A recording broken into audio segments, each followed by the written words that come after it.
Bonjour à vous les formateurs, je me présente Fabien Xpili. Je suis consultant ingénieur en formation depuis près de 20 ans. J'accompagne au quotidien des formateurs qui veulent travailler sur leur pratique pédagogique et qui veulent dynamiser leur formation. Je vous propose dans cette vidéo de voir comment nous pouvons entretenir la motivation des apprenants en formation. A tout de suite.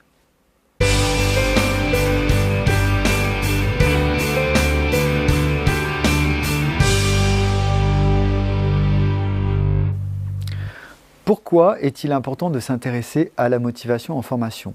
Donc déjà, dans un premier temps, il faut savoir qu'on a l'arrivée des nouvelles générations en formation.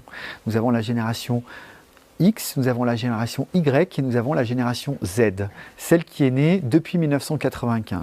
Il faut savoir que cette génération a beaucoup évolué par rapport à la génération X et la génération Y. C'est une génération qui est très en lien avec l'image et qui est née avec le numérique. Donc ça va être important de s'adapter. Il faut savoir également qu'on a une évolution de la population, c'est-à-dire les méthodes et les techniques de formation d'il y a quelques années sont maintenant obsolètes et il faut sans cesse dynamiser. Il faut également donner l'envie d'apprendre. Donc, motiver les personnes que vous allez avoir en formation, c'est aussi faciliter leur mémorisation et faciliter leur acquisition qu'ils vont pouvoir développer ensuite dans leur quotidien professionnel. Nous savons qu'il y a aujourd'hui beaucoup de professeurs et beaucoup de formateurs qui sont centrés sur eux-mêmes, qui vont avoir tendance à du coup penser plutôt au contenu plutôt que de penser à l'apprenant en face. Il faut savoir qu'une progression pédagogique va vous permettre aussi par moment peut-être de ne pas forcément terminer votre programme sur cette journée-là, mais peut-être là continuer sur une journée suivante. Partez du principe que le contenu à faire passer, ce n'est pas le plus important. Et si vous utilisez une technique ou une méthode pédagogique qui n'est pas forcément adaptée, vous risquez d'avoir un coefficient de perte important. Centrez-vous sur l'apprenant, c'est l'élément qui est le plus important. Quels sont les risques de la démotivation ? Premier risque, le désengagement des apprenants. Si vous voyez qu'un apprenant commence à dessiner, il commence à discuter avec son voisin, il commence du coup à ne pas forcément faire les exercices, c'est qu'il est en train de se démotiver. Ça, c'est un élément qui peut faire tache d'huile ensuite dans un groupe. Deuxième élément, deuxième risque que vous allez avoir, ça va être que vous pouvez avoir une perte de mémorisation. C'est-à-dire que l'apprenant va, à un moment donné, ne pas forcément être concentré et pouvoir avoir un certain nombre d'informations qu'il n'aura pas et qui, du coup, ne favorisera pas son apprentissage. On peut également avoir des apprenants qui vont déclencher des mécanismes de défense. Donc, c'est-à-dire, ils vont commencer à ne pas être très agréables. Ils vont, par exemple, se concentrer sur des images ou sur des éléments qui sont complètement extérieurs à l'information. Donc ça, c'est un troisième risque qui peut, du coup, vous permettre de ne pas répondre à votre objectif.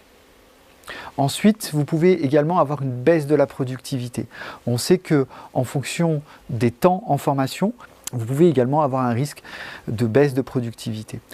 Donc ces 4 éléments sont des risques de démotivation importants qu'il va falloir prendre en compte en tant que formateur. Alors comment vous allez pouvoir vous adapter? En faisant attention à 3 éléments. L'autonomie que vous allez laisser à vos apprenants, le développement des compétences que vous avez prévues et ce que l'on appelle la proximité sociale ou la communication. Ces 3 facteurs sont les éléments importants pour pouvoir favoriser la motivation en formation. Donc, au niveau de l'autonomie, qu'est-ce que vous allez pouvoir faire? Vous allez du coup laisser le choix dans des activités. Vous pouvez très bien décider à un moment donné de dire à vos apprenants, écoutez, pour cet exercice, je vous laisse la possibilité de le faire soit en individuel, soit de le faire en sous-groupe. Je vous laisse la possibilité de le faire soit à l'écrit, soit à l'oral. C'est important dans votre préparation que vous arriviez à laisser la possibilité, du coup, qu'ils puissent faire l'exercice seul ou en groupe, ou que vous ayez imaginé différentes possibilités d'apprentissage. Deuxième facteur important, le développement des compétences. Donc, c'est-à-dire qu'il va falloir proposer des travaux qui vont permettre de travailler leur savoir, mais également de travailler leur savoir-faire et de travailler leur savoir-être. C'est à ce niveau-là que vous allez pouvoir du coup développer les compétences de vos apprenants. Donc faites attention dans le choix des exercices à proposer des applications qui permettent de travailler sur ces 3 éléments. Ensuite, vous allez devoir faire attention également à votre communication. Soyez ouvert, soyez enthousiaste. Faites le nécessaire, passez dans les groupes pour voir si tout va bien. Favorisez également les échanges entre les apprenants. Donc n'oubliez pas, ces 3 facteurs, autonomie, compétences et communication, sont des éléments à prendre en compte pour pouvoir motiver vos apprenants en formation. Donc 3 conseils à mettre en pratique dès demain. Premier élément, développer l'autonomie dans l'apprentissage en choisissant des activités qui soient diverses et variées et qui permettent à vos apprenants de faire un choix entre un écrit, un oral, un travail individuel ou un travail en sous-groupe. Deuxième élément, ayez la bonne proximité sociale. Faites attention à communiquer, pas trop, mais également communiquer suffisamment pour que vos apprenants aient la possibilité de vous poser des questions si jamais il y a besoin. Troisième élément important, développer les compétences de vos apprenants en proposant des activités qui soient ludiques et qui les intéressent. Faites attention également dans le choix à bien observer leur comportement et en fonction du coup, si vous formez par exemple des commerciaux, si vous formez des littéraires ou autres, à choisir des activités qui correspondent plus ou moins à leur personnalité.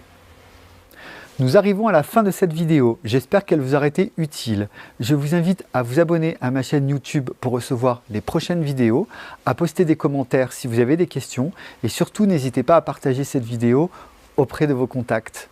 À bientôt pour une prochaine vidéo.